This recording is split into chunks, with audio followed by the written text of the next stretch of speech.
It was almost impossible because the dream was so big that I didn't see any chance, because I was living in a little town, was studying, and when I finally broke away from school and became a musician, I thought, well, now I may have a little bit of a chance, because all I really wanted to do is music, and not only play music but compose music.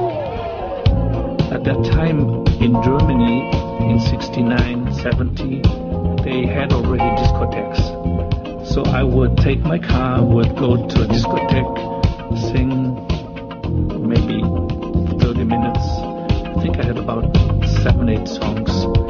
I would partially sleep in the car because I didn't want to drive home.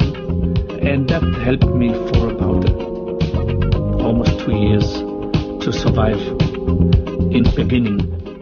To do an album with the sounds of the 50s, the sounds of the 60s, of the 70s, and then have a sound of the future. And I said, wait a second, I know the synthesizer.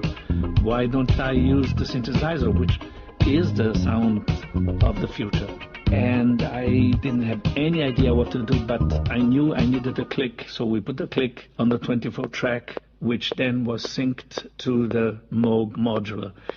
I knew that could be a sound of the future, but I didn't realize how much the impact would be. Once you free your mind about the concept of harmony and of music being correct, you can do whatever you want. So nobody told me what to do, and there was no preconception of what to do.